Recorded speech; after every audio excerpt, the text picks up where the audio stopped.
से मेरे साथ बोलिए, भारत माता की, भारत माता की, भारत माता की, भारत माता की। बहुत बहुत धन्यवाद।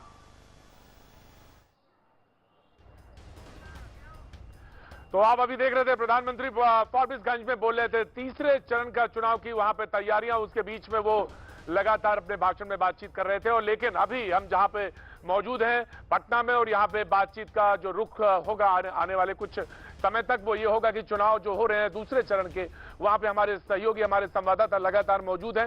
मैं बता दूं कि 17 जिले की 94 सीटें हैं जहां इस समय चुनाव चल रहा है, लगातार चल रहा है। इसमें प्रधानमंत्री जब बोल रहे थे तो एक बात का जिक्र उन्होंने किया कि पिछले कुछ समय पहले, यानी पिछले समय का वो जिक्र कर रहे थे और कह रहे थे कि वहां पे कितना चुनाव वोट का फीसदी होता था इस समय तक, उसका जिक्र कर रहे थे। हम जानेंगे कि आखिर इस समय कितना वोट प्रतिशत अभी है और वो कितना महत्वपूर्ण है, और अगर ज्यादा है या कम है तो वो किस तरफ इंक्लाइन होता है, ये भी एक बहुत महत्वपूर्ण है। लेकिन एक बात बता दें, इस समय बिहार राजनीति के जितने भी बड़े प्रमुख लोग हैं वो कहीं ना कहीं इन सारी सीटों में जुड़े हुए हैं, सीधे जुड़े हुए हैं, यानी उनके भाग्य का फैसला भी होना है। दो मंत्री सहित लगभग एक दर्जन बाहुबली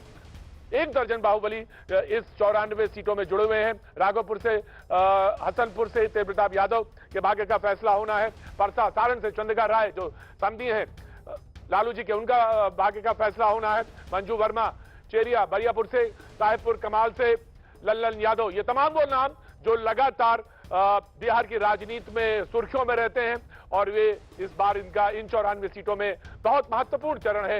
यानी 3 चरणों में बिहार का चुनाव होना था, जिसमें दूसरे चरण का ये चुनाव जिसमें फैसला होना है। 2 मंत्री सहित लगभग एक दर्जन बाहुबली जो हैं वो उनके भी भाग्य का फैसला होना है। 17 जिले हैं जिसमें इस वक्त वोट डाले जा रहे हैं, 94 सीटें हैं और लगभग हम बात करें कितने लोगों की भाग्य की कुंडली जो उसका फैसला करने वाली जनता, लगभग 2 करोड़ 84 लाख वोटर है, जो कि 1463 जो उम्मीदवार हैं उनके भाग्य का फैसला करेगी, उनके भाग्य की कुंडली को बांचेगी। लेकिन इस बीच में हम बता दें हमारे जो सहयोगी हैं लगातार बने हुए हैं।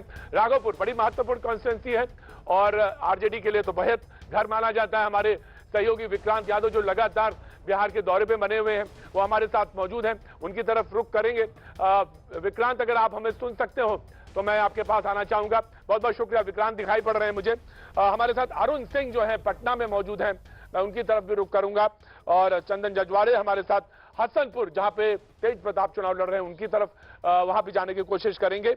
लेकिन सबसे पहले हम बता दें आपको कि चुनाव की एक लंबी, जिसे कहते हैं कि अनुभव, और चुनाव का लंबा अनुभव और उस लंबे अनुभव के साथ तमाम विश्लेषण, राजनीतिक विश्लेषण और उस पर एक अपनी स्पष्ट राय रखने वाले पत्रकार शेष नारायण जी भी हमारे साथ जुड़े हुए हैं। बहुत बहुत शुक्रिया शेष नारायण जी।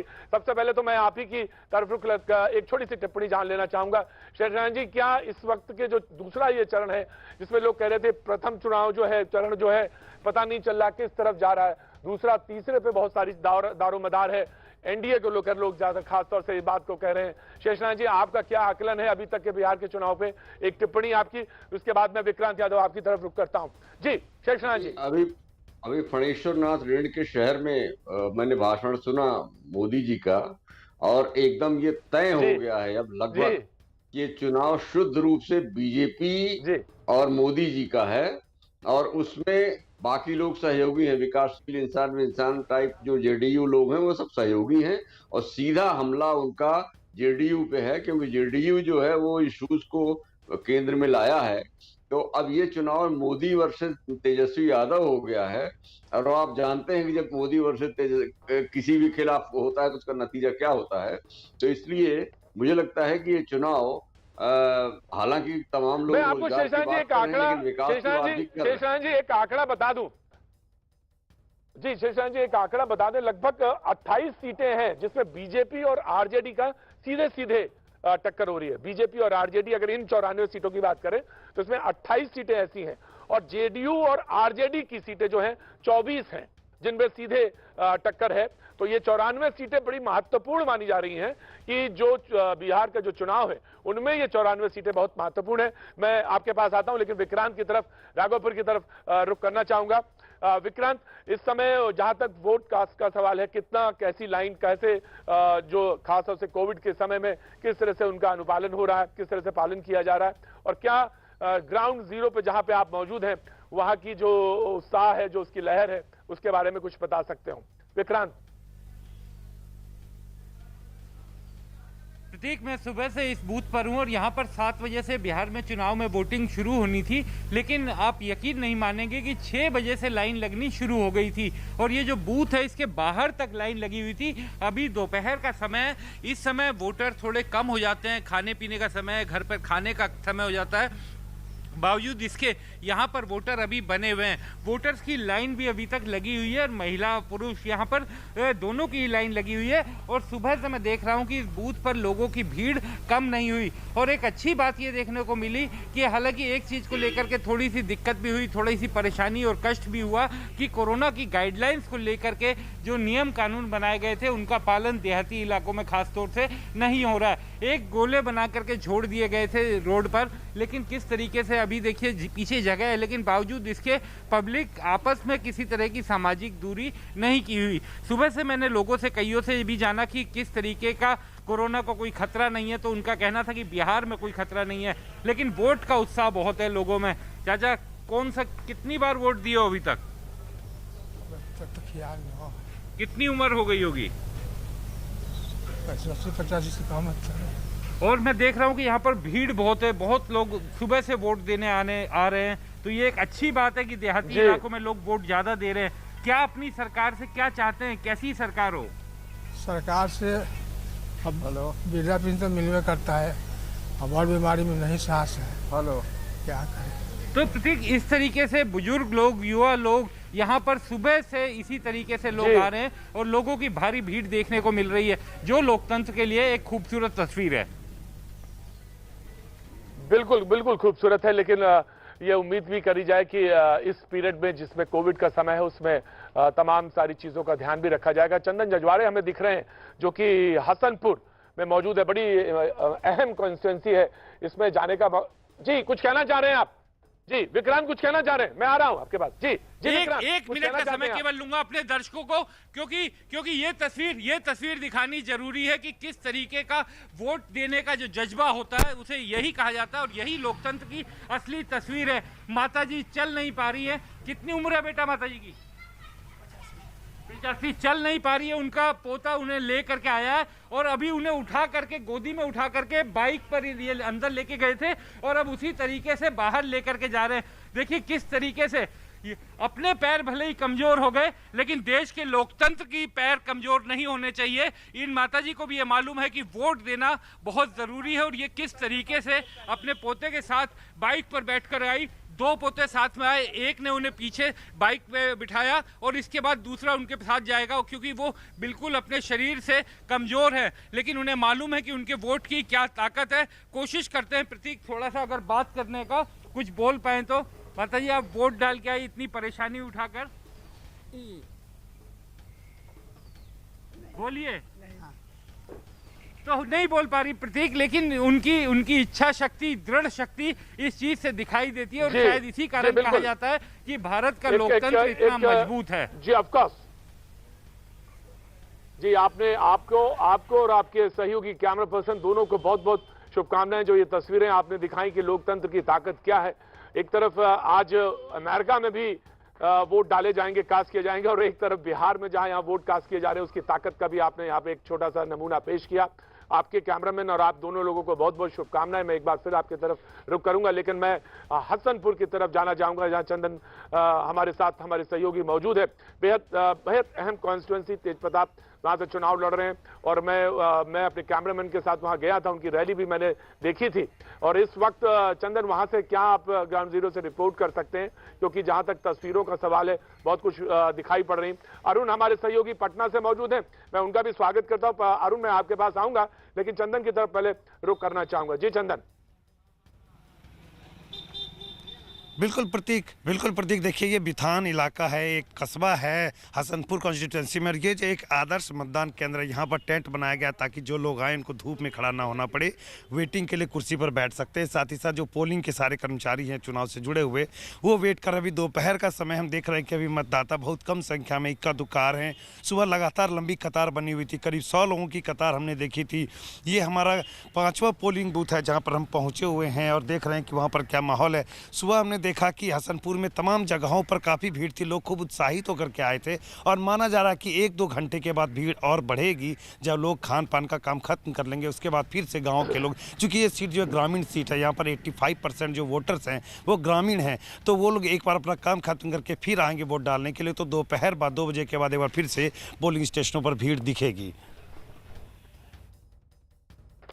जी, लगभग अगर मैं बात कर रहा था, आंकड़ों की बात कर रहे थे, तो 56% से ज्यादा था पिछली बार इन 94 सीटों की। अगर हम बात करें तो 56% से ज्यादा था आंकड़ा यहाँ पे। और अगर बात करें 2015 से पहले 2010 का, तो 52% से थोड़ा ज्यादा था। लेकिन इस बार कितना रहेगा और बढ़ा हुआ वोट जो है किस तरफ रुख करेगा, ये भी एक बहुत महत्वपूर्ण एनालिसिस का विषय होगा। लेकिन अरुण हमारे साथ बिहार की राजधानी पटना में मौजूद हैं और यहाँ का जो खुशनुमा माहौल है उसको बताने के लिए व्यग्र भी होंगे और जरूर बताना चाहेंगे। जी अरुण, बताएं इस वक्त ग्राउंड जीरो में जहां आप मौजूद हैं, वहां की कॉन्स्टिट्यूंसी में और खासतौर से जहां पे मौजूद हैं वहां का क्या हाल है। जी अरुण। देखिए प्रतीक, मैं बांकीपुर जो विधानसभा क्षेत्र है जहां से शत्रुघ्न सिन्हा के बेटे लव सिन्हा लड़ रहे हैं, उनके खिलाफ नितिन नवीन लड़ रहे हैं जो बीजेपी से लगातार 3 बार से विधायक हैं। हमारे साथ कुछ लोग हैं जो अभी वोट दे के आए हैं और उसमें 2 तो लड़कियां हैं जो फर्स्ट टाइमर वोट दे के आ रही हैं। उनके पिता हैं अभिभावक। मैंने देखा बहुत देर तक आपने अपनी बच्चियों की सेल्फी ली, पहली बार वोट दिया उन्होंने, उनके अंदर तो एक्साइटमेंट होगी, लेकिन आप इतनी ज़्यादा सेल्फी ले रहे थे, आपको क्या लगता है आज के दिन क्या कहना चाहिए? नहीं, हमको बहुत, हम आज 35 साल से वोटिंग कर रहे हैं। मेरा एज 59 ईयर्स हो गया और हमने वो समय भी देखा है, नाम नहीं रखूंगा, आज से 15 साल पहले का भी। और हम सबसे पहले, हमारे दिल में आज भी वो डर लगा रहता है। हमने बहुत कुछ सफ़र किया है, तो हम सबसे पहले बिहार के विकास के लिए शांति व्यवस्था सबसे महत्वपूर्ण समझ, उसको ध्यान में रख के वोट दिया। उसको ध्यान में रख करके, जब तक शांति व्यवस्था नहीं रहेगी तब तक कुछ नहीं होगा। अच्छा, ये तो आपके मुद्दे हो गए, जरा बच्चों के मुद्दे, क्या मुद्दे हैं आपके? देखिए, यहाँ पे चेंज करने के लिए बिहार में बहुत सारी चीज़ें हैं, ranging from health facilities to developmental work, ये वेदर इट्स कंस्ट्रक्शन और एनीथिंग, बहुत सारी चीज़ें हैं डेवलप करने के लिए।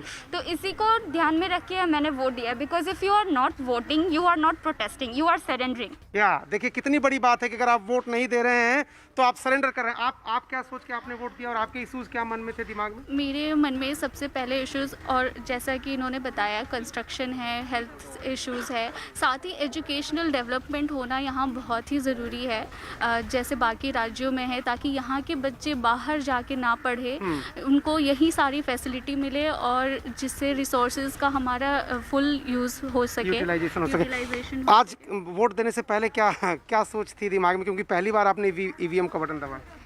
जी, बहुत एक्साइटमेंट था। हमें लगा कि हाँ, हमारे वोट से कुछ चेंजेस आ सकते हैं, हर एक वोट काउंट करता है। तो प्लीज़ मेरी यही गुजारिश है कि सभी आए, सभी वोट करें। और सबसे अच्छी बात कि कोविड के टाइम पे यहाँ पे सारे प्रिकॉशंस लिए जा रहे हैं। आपने क्या फील किया?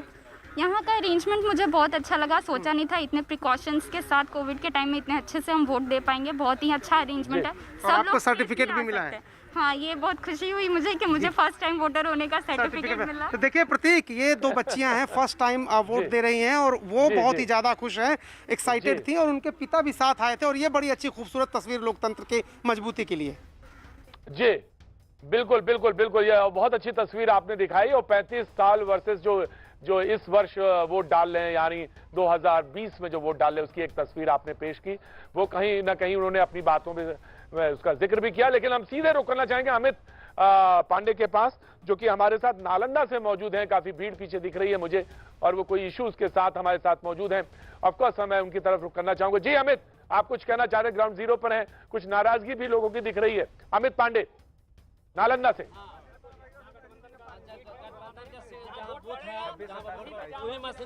हाँ जी, अमित आपको आवाज। जी अमित बताएं। चार्ज लगेगा, डिफेमेशन लगेगा, केस लगेगा, हम लोग पे जी अमित आपको हमारी आवाज आ रही है? अमित आपको आवाज आ रही है हमारी? बेहद दिक्कत तलब होता है जब आप भीड़ के साथ हो और पीछे तमाम सारे लोग बोल रहे हो तो रिपोर्टर को सुनने में बड़ी दिक्कत होती है। लेकिन एक बार मैं फिर से कोशिश करूंगा। अमित आपको हमारी आवाज सुनाई पड़ रही हो? सवाल दरअसल ये है कि कुछ नाराजगी के साथ लोग पीछे सुनाई पड़ रहे हैं। वो नाराजगी क्या है, इशू क्या है जिसको वो यहां पे रखना चाहते हैं? अमित पांडे।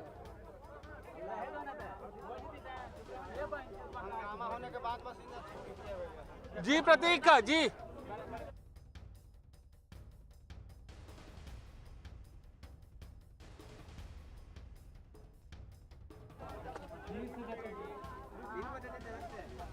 जी अमित आप कुछ कहना चाह रहे हैं?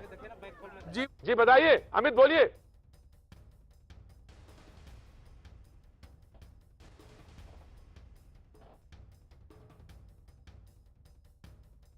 जी शेषनारायण जी हमारे साथ मौजूद हैं, एनालिसिस के लिए मौजूद हैं। एक प्रधानमंत्री का भी जब भाषण हो रहा था शेषनारायण जी, तो उसमें उन्होंने कहा कि सब कुछ खैनी दुई को भूजा न चबेंगे। तो इसका जिक्र उन्होंने किया कि तमाम सारी विषमताओं के बीच में वो ये बात कहना चाह रहे थे, यानी वो इस बात का भी जिक्र कर रहे थे खाया पिया पेट हो, उसके बाद भूजा का खाने का वो जो होता है उसका वो जिक्र कर रहे थे। इन तमाम सारे उदाहरणों का पेश कर रहे थे। लेकिन जो इस समय बिहार का मूड है उसको अगर बहुत कंट्रोल्ड वॉइस में अगर हम कहें कि कोई चुनाव चल रहा है तो उसमें आप क्या एनालिसिस करेंगे इस वक्त? अभी अरुण से बात कर रही जो दो लड़कियों ने जो बात कही है प्रतीक, वो क्रक्स ऑफ द इलेक्शन है कि एजुकेशन को फोकस करो, शिक्षा पे फोकस करो, विकास को फोकस करो। और ये सारी बातें अगर होती हैं, और अभी नरेंद्र मोदी ने जो बिहार वहां पे उत्तरांचल की कोसी क्षेत्र की जो दुखती रग है उस पे जो हाथ रख दिया, अररिया, पूर्णिया, फारबिसगंज वगैरह वगैरह, ये कोसी पर महासेतु बनाएंगे। कोसी को आपको मालूम है कितना नुकसान करती है वहां। तो वो जनक जी की जो तबाही का वो एक बहुत बड़ा मंजर जी, तो वो जो वो कर रहे हैं, बिल्कुल सही आप जिक्र कर रहे हैं। मैं जी न्यूज 18 इंडिया NBA का सदस्य है और निष्पक्ष और जिम्मेदार पत्रकारिता के लिए बनाए गए नेशनल ब्रॉडकास्टिंग स्टैंडर्ड्स अथॉरिटी के नैतिक मानकों से संचालित होता है।